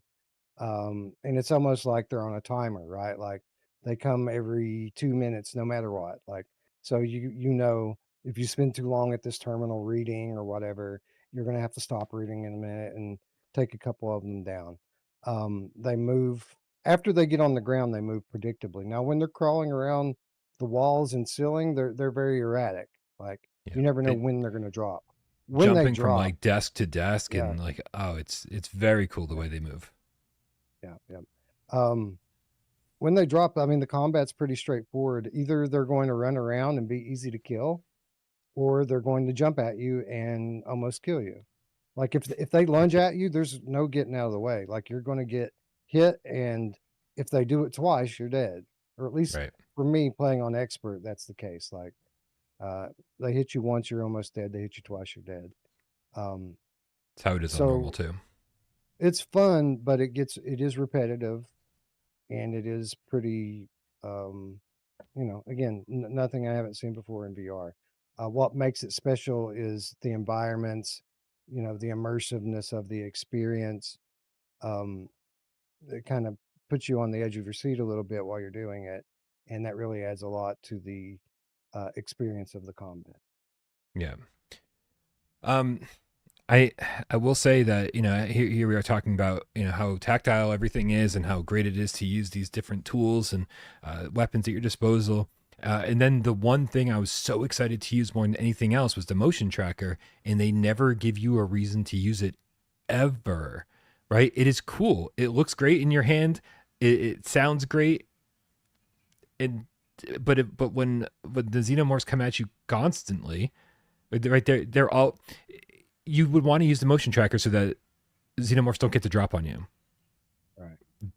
But when they're constantly coming through vents and walls and shit, it's like, well, they're always going to get to drop on you, and it's absolutely pointless to even have it out because it's just going to distract you from. I had no idea how short this Yeah. gameplay clip was that I rendered out. I'm sorry, this is like super short. I thought it was like 10 Yeah. And what minutes. really confused me about that thing is in the beginning they tell you that it's been rigged so that it will alert even when you're not holding it. Mm-hmm. But I never heard it alert when it was on my arm. I could only hear it when I was holding it. And you're right. Like typically, I like to use two-handed weapons, so I never ever pulled it off my arm. It was just something that was always over there that I never used and never really felt like I needed to use it. Um, I think that the game could add another layer of um, intensity or anticipation. I don't know what the word I'm looking for here is, but if they tone down the audio cues for when these things are going to come, so you can't hear them as much, running through the vents, or the music didn't change every time. Like it could do Every time, sometimes, but if it didn't do the same thing every time, and a lot of times they're coming in silently, it would force you to have to use that, right? and it would certainly uh, up the tension as you're moving through the facility minute to minute. Imzadi in the chat says when Dave was playing on PlayStation Access, you could hear it alerting. I wonder if that's just something that was patched. And but again, it's like it doesn't matter for me. Like the motion tracker could be non-existent in this game, and it wouldn't change a thing for me. It wouldn't change the way that I played. It wouldn't change. Again, the quantity of the xenomorphs was just excessive, and I'm fine with that. Like I get that this is an action game. I'm like, I want to kill a fucking shitload of xenomorphs. That's great. It's fun to do. There's ammo everywhere. Let's use it. But there are moments where you're just like, man, I'm trying to solve this fucking puzzle over here. Can you leave me alone for a minute? Like, I'd like some jump scares. I've never thought I would say that about a game, but I would like some jump scares here. I would like for there to be periods of quiet where I literally just walk into one of these fucking things and not know it's going to be there. That would scare you to death because they're very imposing, like the way that they look and behave. Like it's quite intimidating. But you always see it coming. You always see it coming, and I wish it wasn't like that. I want to talk about the way this game looks, Wes. We talked so much about how great Subside looked. So we might as well talk about the visuals here. Um, and and I've got to say that there's something off about what's happening here. The first thing I didn't like, obviously, was that it was reprojected. Shit happens. I liked Arizona Sunshine Remake and Arizona 2. Those were reprojected, right? And I think they still pulled off a great visual style. I think the visual style here is great. It's perfect for the universe, and there's so many effects going on. There's flashes of light all the time from lights that are breaking or broken. There's particle effects constantly. The lighting is great, and I think it looks good. But there's something really irritating, and I think it has to do with the anti-aliasing. But it's just like it makes the edges of things look. The only word I could ever come up with, the only explanation, not explanation, the only descriptor that ever made sense to me was like that the edges are bleeding, right? It's like got this fuzziness to it, but it's such a unique fuzziness to the edges of some of the things in this game that I'm like, man, like turn off the fucking anti-aliasing, because I'd rather have these rough, Well, sharp edges than whatever the hell is going on in here. I find it distracting, like so to an this awful I know what degree. you're talking about. I Okay. know what you're talking about, and this is uh something in my experience that's exclusive to the PlayStation version. Like on Steam, I didn't really experience that, but on Steam, they let you choose your anti-aliasing method. There's three to choose from, Mm. and two of them look like garbage, and one of them is the temporal anti-aliasing is the good one. That's the one that makes it look pretty good. But yeah, this was the first thing I noticed coming over from Steam over to PlayStation was that there's a lot of shimmer and there's a lot of fuzziness on the edges of things, and maybe a minor step down in just detail, overall detail and sharpness that you typically get. Again, moving from Steam to PlayStation, PlayStation has its advantages, but they're not free. There's also you pay for it in other areas. Um, so yeah, I know exactly what you're talking about, and you're absolutely right. While they are quite comparable as they typically are, and it's a very good looking game on PlayStation, there are definitely flaws there that aren't on the Steam version, or at least they aren't when you have your settings configured correctly. And it's extra irritating coming off of something like Behemoth that was running at 90 native and looked crystal clear in the headset, and featured like these massive like vistas, like you're always like looking out, into the horizon, and it just seemed like they stretched on forever, and you had these behemoths towering over you, and it's like this is pushing the hardware in. Like as cool as the lighting is and as cool as the particle effects and reflections are here, it's constantly cramped corridors, right? Even when you're not inside the space station, like you're not seeing out crazy into the distance, you're still surrounded by all these buildings of the space station. And so for me, it drives me crazy that, like, there's no reason. I say there's no reason, I'm not a developer, but compared to other games that we've played with much more impressive visuals, there is no reason why this couldn't be running at 90 native on PSVR2, and help Yeah. smooth out some of this, not jank, but visual imperfection. Well, I will say this, and I'm no developer either, so I don't know how much one thing, affects the other. But the thing that we were talking about earlier, with having the room full of individual assets that all have their own physics, Yep. that's extremely expensive in terms of your resources that your machine's giving you. Like it costs a lot to have that and have it work properly. So maybe that has a little something to do with it. Maybe it's a very CPU heavy game, which having a game that wears heavily on the CPU um, will affect um, the machine's ability to produce new frames, and do it in a timely manner. So and that's just thinking at it from a pure PC perspective. And then when you take into account on top of that, that the PS5 is very specialized hardware that the CPU and GPU are sharing resources, and they're not completely separate like they are in a computer. Again, there's a lot of reasons, potential reasons, why the physics of this game might possibly be hindering the it being perfect visually. But again, I want to stress and reiterate that this is a very good looking game no matter where you play it. What else you got to say about this? How are they I going to get this running on a Quest? That's what I got to say. They're giving themselves 3 months yeah, to get this running on Quest. I can't wait to see how that's going to turn out. And if it comes in February, like I say, it's going to be. yeah. Rachel in the chat's asking if it looks exactly the same in the as on the Pro. And to my, uh, as far as I'm concerned, I played through the same segment back to back on the standard PS5 and then the PS5 Pro, and I didn't see any difference at all. Um, so I'm hopeful. I'm hopeful. You know, like it is a nightmare. I'm sure trying to get games out on multiple platforms to the point where, as Wes just said, this game is not even out on Quest yet. I'm sure they're going to be putting a lot of resources into getting it up and running on Quest over the next few months. I'm hopeful that they hear the community and hear our complaints, and they make this into something that's like just like something that isn't like, oh, it's a great first person shooter, but I hope they turn it into something that's, oh, this is a great first person shooter, period.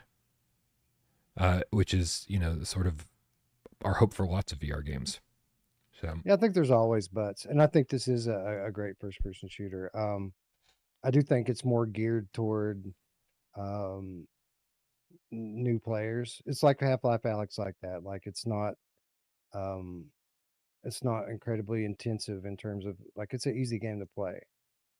It's not an easy game by any chance, by any stretch. Like it's challenging to achieve the goals and progress, but it's an easy game to pick up and know what to do. That's what I mean. It's like it's a simple game, um, but I think it's pretty polished, man. It's pretty polished and it's fun to play. And I think we've had a lot of games like this. I feel like games like this and Behemoth and Metro and Arizona Sunshine Remake, I feel like they're all right in that same quality level. Um, and I think that we're extremely fortunate to have had the couple of months that we've had. And I think that this game is a great way to cap off this period, this season that we've had. yeah, and like Arizona Sunshine and like Metro and like a lot of the other games that we've gotten, we need more boss fights, Wes. We need way more boss fights. Yeah, I'll agree with that. There needs to be more like like Behemoth nailed that like no other game, right? Yeah, Like there need you know it seems like the big VR studios are really nailing the journey, right? They're really good at putting you on the journey, but that's probably the one thing that, or one of the things that would really set a game like Half-Life Alex apart from a game like Alien is that, in a game like that, you put in 5, 6 hours of gameplay, you're going to have a high spot with big, amazing set pieces and an encounter with a pretty incredible boss, or at least um, a major event with tons of enemies and things you wouldn't see in your typical minute to minute gameplay. And most games don't have that these days. Like Behemoth did it great, but most of even the best games today are just really good at building the journey for you without giving you those high spots and climaxes that a legit like AAA video game should have. you know, also gives you climaxes, Wes. Oh yeah, she does.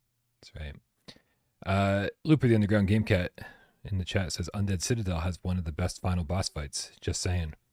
I've heard that. Well, you have my attention, sir. I can't wait for Undead Citadel. I keep, I keep throwing out the idea like, oh, it's maybe too little, too late. But I think once I'm in there and I'm playing it, I'm going to be like, oh, this is exactly what I needed. Yeah. You're going to be long past Behemoth by the time that gets here. Yep. Let's move on, man. Sadukar 7th Legion with the 2 quid says Subside should merge with Kayak VR. Imagine that. I'm going to take it a step further. Fuck Kayak. I think they should merge with Catch and Release. Get your full on. No, dude. That they should merge Island Kayak Time. and Subside Mm-hmm. with Freediver and Okay. Phantom Covert Ops.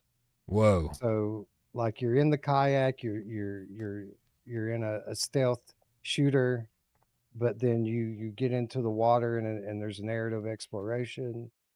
Like, yeah, that's what we need. Nice. Man. Also, where is Catch and Release? I've not heard from, is it Jason Garver? In literally years. Years. I hope he made it through COVID. You never know. Yeah. Dude was like washing Amazon boxes with bleach before he opened them. Like before he even would bring them into the house. Like and it's always the people who are like the most careful that are the ones getting hit with it, right? Boy, I really don't want to joke about that because what? Yeah, I know. And Okay. it's not a joke. Like we were like that too. Like for a while we were extremely careful about everything we brought in here, and we didn't take the jab. Um, we got sick once throughout the whole thing, and it lasted a couple weeks, and we were fine. Cool. I yeah, I'm all jabbed up. I got jabs coming out of my ass. Gonna All go get another jabbed jab. up. Right. Just for funsies. I don't even need another one. I'm just getting them because I like them. Yeah, that's right. Mark Poppin Pringlesleaf with the 2 quid says, "Why didn't they tell us sooner? It's only part 1." I want to know why they told us at all. I think that's the bigger Yeah, question. that's the weird thing. Maybe they're afraid that people are going to ding them for it being too short, which is not like it's. I mean, I wouldn't want it to be any shorter than it is, but it's at a good length. Like the 10 hours is what people are claiming in it, and I think that's reasonable for a high quality $40 game. Like again, any shorter than that, they would be hard pressed to charge that for it. But um, I wish there was more explanation for them. Have they clarified for people what that means? How is part two going to be delivered? Like, It's coming as DLC, but they haven't specified whether it's did they a say that? DLC. Yes. Or They or did say it maybe was going to or be. maybe I wasn't supposed to say it out loud. I don't know, man. Like I'm far past the point of caring. I haven't slept in days. And this is the last thing I need to do before I take you guys are not going to see or hear from me again until Friday's Gamescast, right? I'm going to hang out with my parents tomorrow. I'm going to sleep in a little bit. I'm going to like do jack shit tomorrow other than just like lay in bed and eat pizza and watch YouTube. It's going to be great. But it's like, man, I am tired. I should not there's no world where I should be making 3 massive reviews in the same week.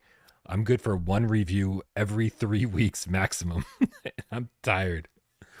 So dude, I don't know how these other YouTubers do it. I think it's because they're all younger and better looking than us.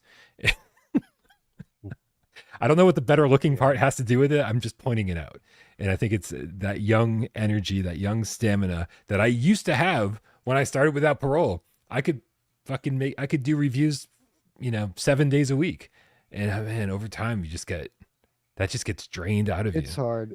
It's not. It's just certain personality types, like you and myself and a lot of people I got to imagine out there. Um, it's hard to do things. It's hard to get motivated to do things that you don't particularly enjoy when you don't have to, right?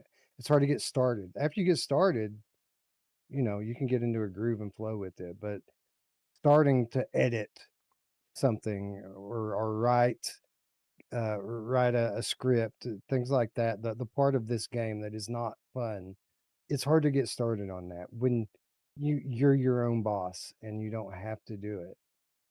Um, so I think that's a lot to do. A lot of people, other people are more self motivated and able to force themselves to do things they don't enjoy. Um, I refuse to let this all become just work for me, even though I work in the industry and eat, sleep, and breathe VR 24/7. Like, I will never let this take the enjoyment out of playing VR games for me. Like, the day I do that is the day I go back to working in a factory, because this is what I love to do. And if I didn't have VR games to play, then what would I do for fun? Like, I don't know, exercise maybe. I'm I'm all over the map when it comes to it. Like honestly, like I get in my own head about a lot of stuff, and I get burnt out if I don't take a break here and there. But what ends up happening is that I put out something like the Behemoth review that took a week and a half to do. Like I mean, we're talking about a dozen hours editing, not to mention the dozen hours it took to capture all the footage and the multiple rewrites of the script and the number of additions that I made to it over the course of that week and a half. And it's and then I've got something that I'm really proud of, right? I think I've never been. I've done a lot of things in my life. I've worked a lot of jobs, and I've worked in factories, and I've worked jobs that require a lot of physical labor, and I've done other creative jobs. I've been a graphic designer multiple times in my life. I've never been more proud of anything I've ever done than Without Parole. And so, like, as much as like I can get in my own head and like feel the burnout sometimes, I could never let this go. Like this is what I'm proud of, and it's not just That's the the beautiful videos; thing. it's the community too. It's just Exactly what I was going to say. Like it's all part of the same whole, right? Like the individual pieces of content that you're doing, while certainly a lot of work goes into it and can be somewhat gratifying to put out good content. I think the part of it that's most uh, that you should be most proud of, and I'm most proud of, are the communities that we've built. And so when we do get burnout from the content creation side of it, we can chill out with the community side of it, and it becomes this kind of mechanism that helps you kind of refresh and reset, right? So it all works together. It's all part of the same whole. Um, if that makes any sense. so I was just thinking about holes.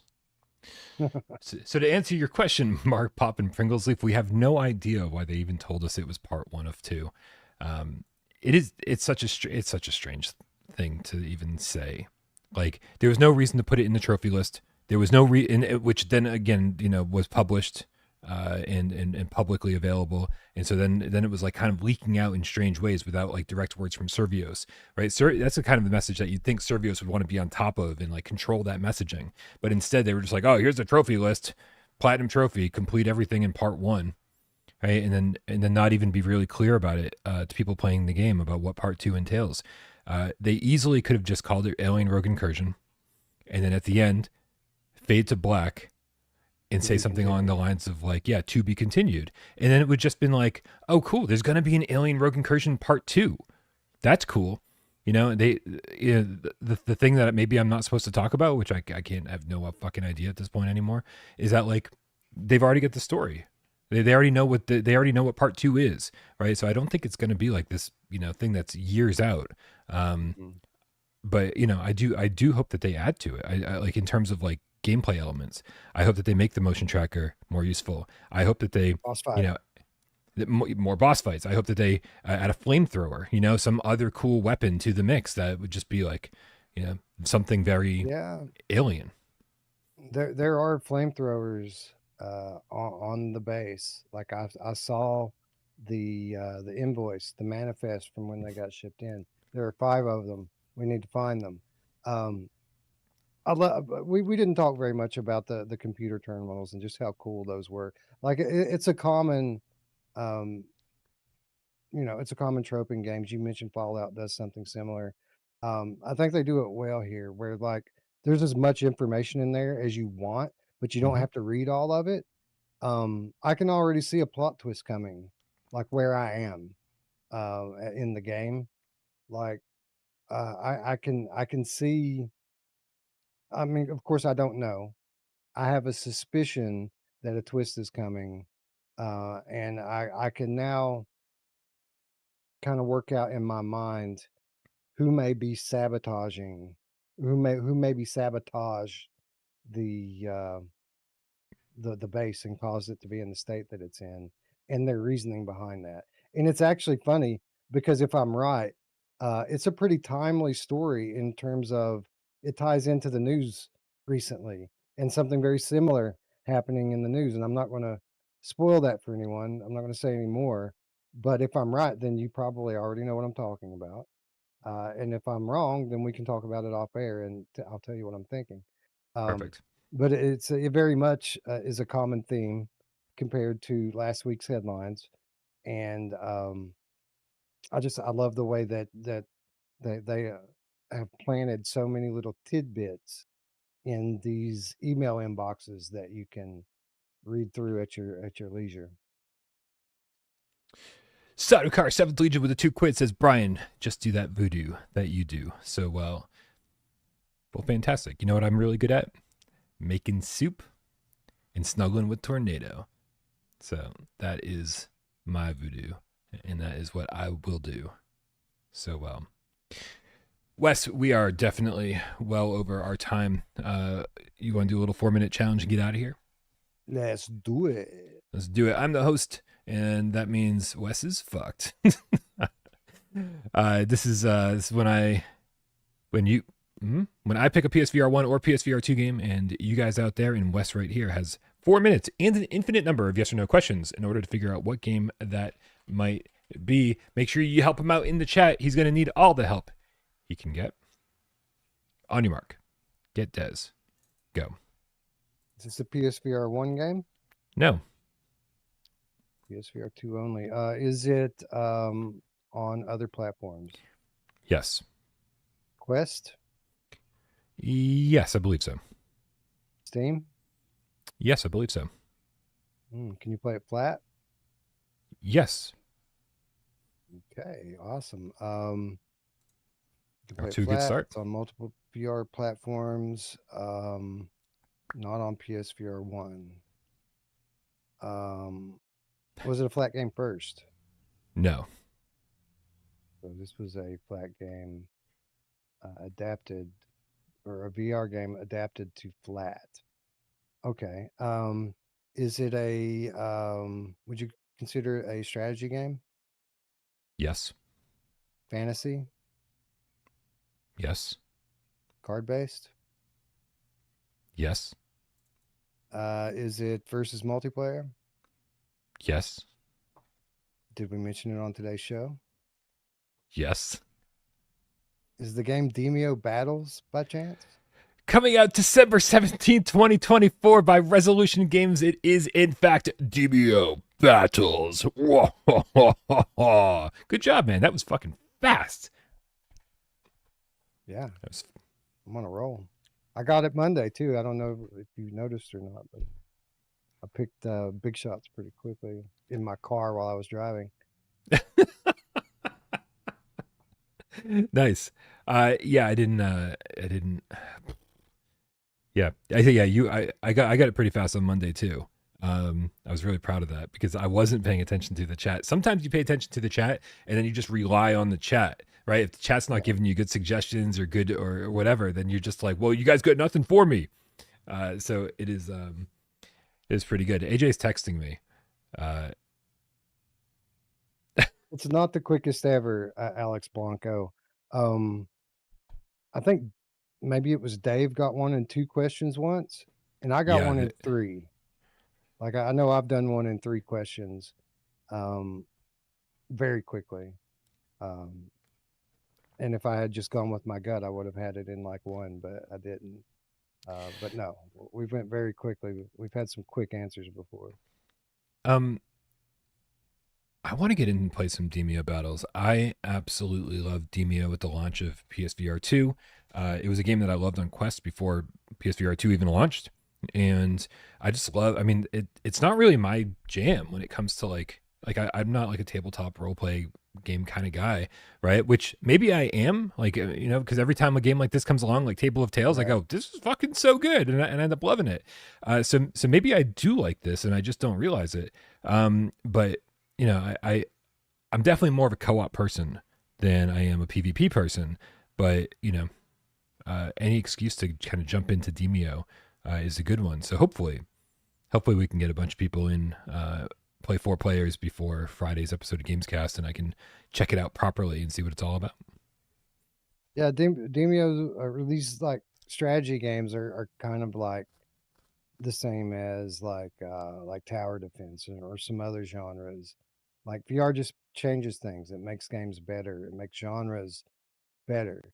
So while we'll sit here and I'll tell you 1,000 times that I don't like tower defense games, Mm-hmm. almost every time I've played one in VR, I've been like, wow, this is fun. So like, um, I think that one of these days maybe our old flat game biases will wear off and we'll realize that we really do like strategy and we really do like tower defense. We just don't like flat gaming.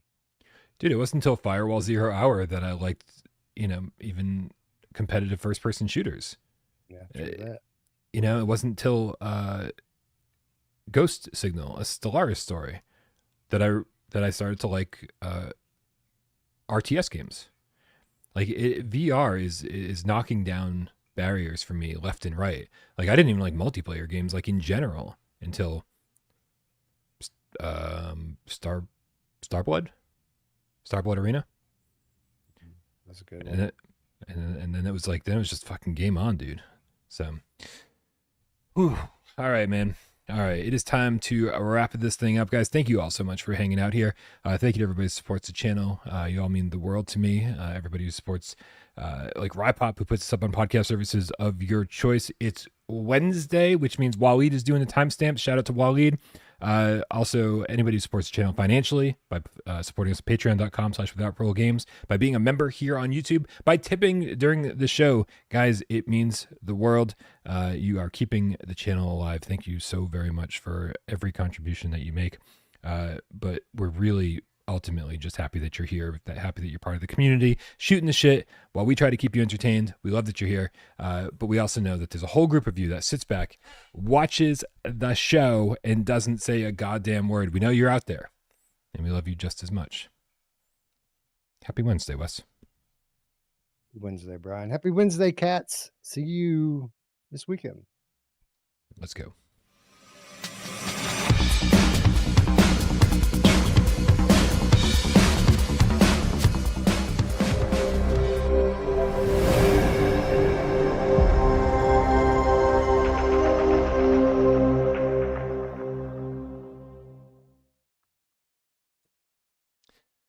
Oh man, I wonder what was happening on this during this weekend without Parole History. We got to scroll way, way, way down to the Decembers, Way back. How far back? Way back. You want to go 2021? You want to go 2020? You want to go 2023? It's boring. 2022. Let's do 21. All right, here we go. This is going to be awful. I can feel it already. We really need to talk about these after the fall controls. Oh boy, yes we do. It did come out in December that year.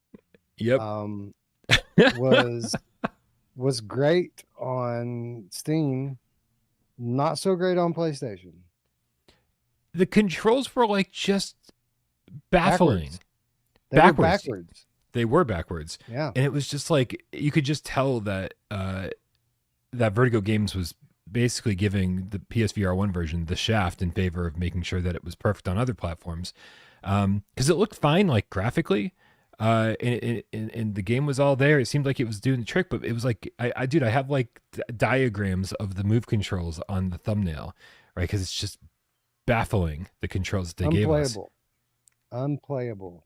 It was unplayable. Yep. Which is crazy. Unbelievably bad.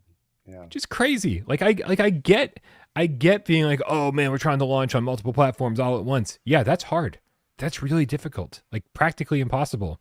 But this button mapping is kind of the easy part. It was like Yeah, it right. wasn't like they hadn't released other games on the platform. Although if I remember correctly, maybe Arizona Sunshine didn't launch with the best control scheme either. Yeah, this was a baffling time in PSVR history. Yeah, I remember there was much anger because we needed that game at that Yeah. time, and it just was so bad. And then also Lucky's Tale coming soon to PSVR. Lucky's Tale was fun. I really liked Lucky's Tale. I'm a big It was fan fun. of third person platformers in VR. But yeah, just kind of average as far as that stuff went. It was a good time. It was fun. Like it was good for its time. I suppose it It was. was like a You, 2015 game or um, 2016 game, right? Like that they yeah, just hmm finally decided to port over. yeah. Just one day, out of nowhere. That was even like was that after like Playful had announced that they were closing, or it was like right around there, I think. Yeah, I don't even Um, remember. I don't remember. It was weird though because like we hadn't heard from Playful in years because Playful was the studio that was bringing us Star Child, right? right, right. And, and so the game that we desperately wanted, just fucking no word on. And then we're like, oh well, I'm sure it's good enough if we just port this game over for you. How's that? Okay. You guys happy now? What's the difference? They're both third person. It's over. Techno Glitch says, show over. Show over. We love you guys. Have a